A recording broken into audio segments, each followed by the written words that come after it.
at mapagpatawad na ama. Ganyan kung ilarawan ng hari ng komedya ng kanyang mga anak. Si Dolphy Jr. na minsang napariwara ay naging inspirasyon daw ang kanyang ama para magbagong buhay. Ngayon, si Dolphy Jr. po ay isang pastor.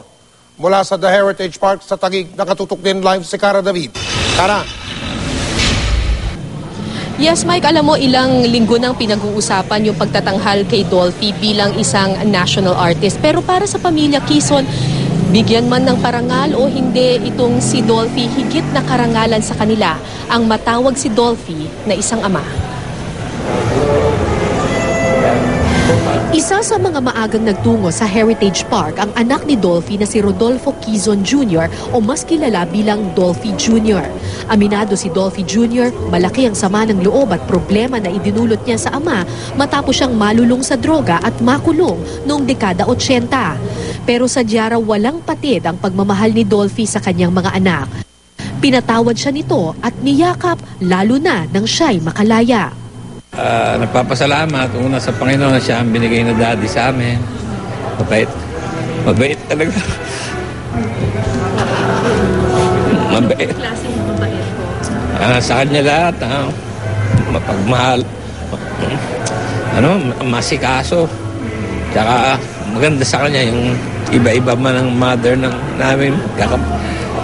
Iba siya magpalaki.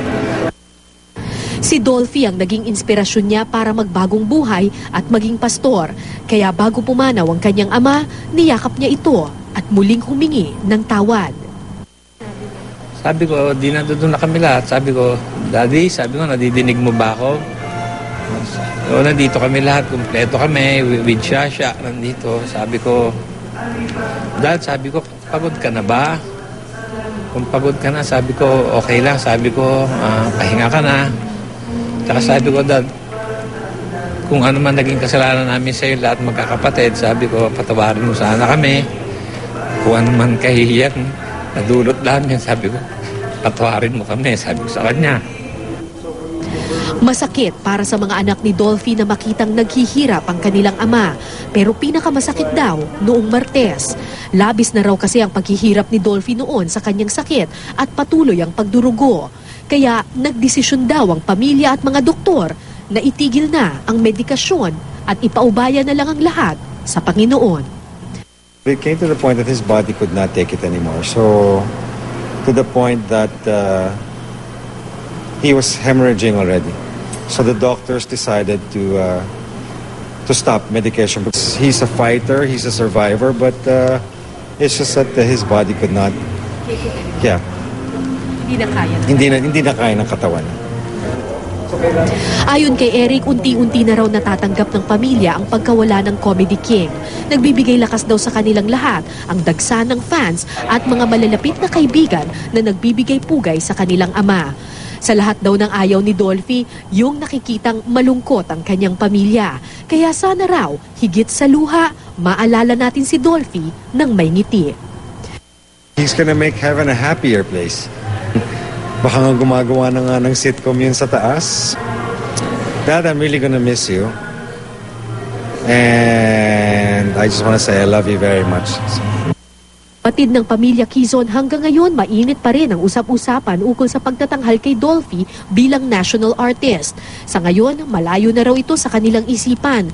Kung ibibigay raw, maraming salamat. Kung hindi naman, sapat na raw sa kanila ang makitang si Dolphy ay tunay na minahal ng bansa. May etiketa kasi ang datay ko eh.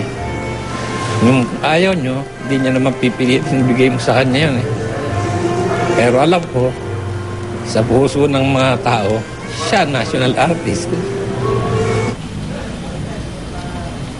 Mike, sa mga oras na ito ay inaantabayanan pa rin natin yung pagsisimula ng necrological service na nakahanda ngayong araw para nga dito sa King of Comedy na si Dolphy. Ito ay syempre dadaluhan ng kanyang longtime partner na si Joshua Padilla at ang mga anak niya na sila Eric Quezon, Epi Quezon, Vandolph at iba pang mga anak ng King of Comedy. Kanina sa pakikipag-usap natin kay Eric Quezon, yung libing sa Sunday, wala pa raw exact na schedule. Pero ang sabi niya sa akin, ang pinagdidesisyonan ng pamilya ay wag na sana munang ibuksan sa publiko itong libing para maging taimtim naman yung pamamaalam ng pamilya sa kanilang yumaong ama.